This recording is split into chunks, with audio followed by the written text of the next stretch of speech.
What was the talk in lunch break when you saw turn in the wicket? How do you explain the collapse? Bangladesh played only 2 spinner in this track. Do you think Bangladesh rightly assessed the wicket? Look, it's easy to say after day 3. I mean, when we bowled on day 1, it was a pretty good wicket. There wasn't much spin on offer. Obviously, the wicket's starting to spin now towards the end of day 3, and it was tricky for the batsmen. So no, look, it's easy to say after 3 days of cricket that we picked the wrong team. I don't think we have.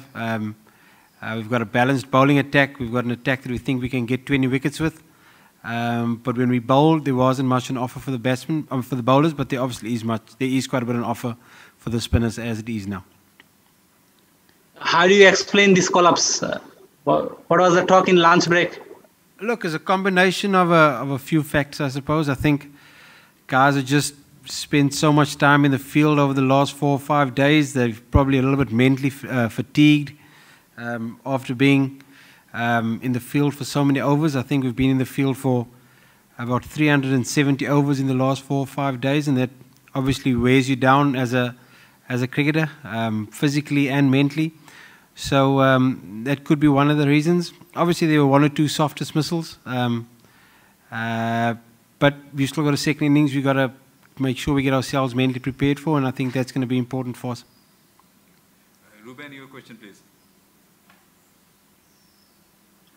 Russell, my first question is, do you want to give thanks to Sri Lanka that it sent you in the second innings batting in follow-on?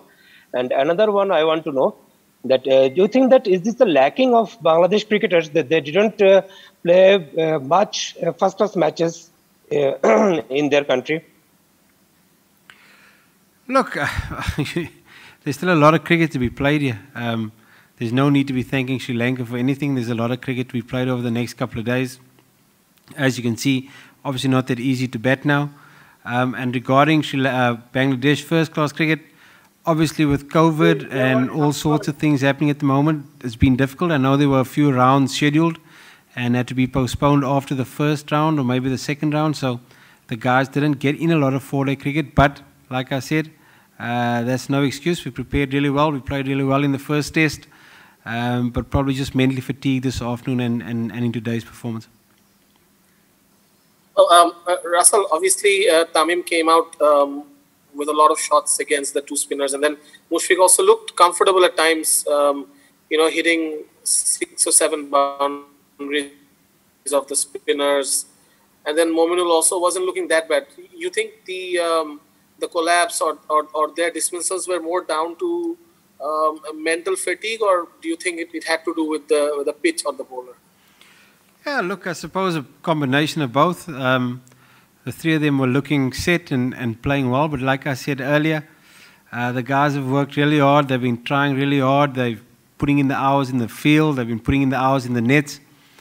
And unfortunately today, we just came unstuck, made some poor decisions, I suppose, when we were batting. But like I said earlier, we've spent so much time in the field. I suppose all teams reach a little bit of a breaking point, and our breaking point came about this afternoon when we were batting. So, yeah, it's been a tough day for us. But like I said, we've still got to try and be positive, and there's still a lot of cricket to be played. And we've got to make sure the guys are in a good frame of mind tomorrow when we bowl, try and pick up a few more early wickets. And then you never quite know in cricket, anything's possible. So we've got to make sure that we're still positive going into day 4 tomorrow. Russell, what support would you give to someone like Tamim for the way he bats? I mean, he scored 450s, and it's been very different to how, say, someone like Saif or Najmul bats or Shanto bats. So do you think that's the right approach? Look, we've got, I mean, in our particular lineup at the moment, we've got 4 or 5 players who haven't played 10 test matches yet, so there's quite a lot of experience. We need to encourage someone like Tamim to try and play positively, because some of the younger players not always that easy to just come in and express themselves and play with that sort of intent. So we're trying to encourage Tamim to be as positive as possible and take a little bit of pressure off the younger players. But look, it's not just about Tamim, it's a batting unit.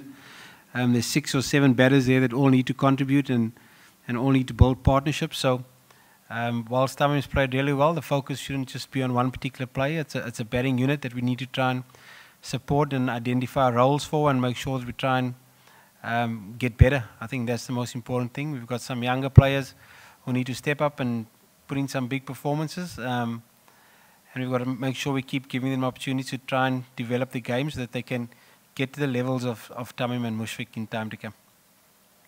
How confident are you that you can, survive and draw this test match? Look, we were part of an unbelievable test match a few weeks ago against the West Indies when they chased down 397. We know we're way behind the game at the moment. We're under a lot of pressure. Sri Lanka are dominating at the moment.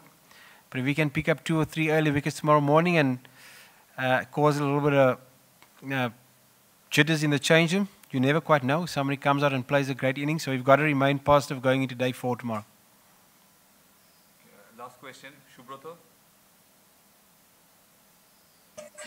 Russell, is there any space to cover up the batting failure through the wicket? And how you evaluation Praveen Jayavikrama's bowling figure?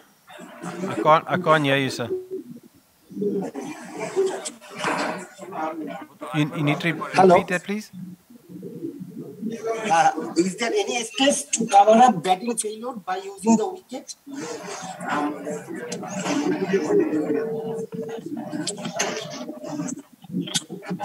Is there an excuse for the batting failure? Is that the question? Yeah. No, there's no excuse. Yeah. There's no excuse. Like I said earlier on, the guys are trying their hardest. They're working really hard. They're putting in the effort. Like I said earlier, we've just spent so much time in the field, not an excuse, but I suppose mentally there was just a lapse and a bit of a breakdown after spending so much time on the legs over the last 4 or 5 days. You've got to remember the guys have spent nearly 380 overs in the field, so that will wear you down physically and mentally, and it's probably been partly a bit of a reason for our demise this afternoon. I think we have come to the end of the press conference today. Thank you everyone for joining in. Thank you.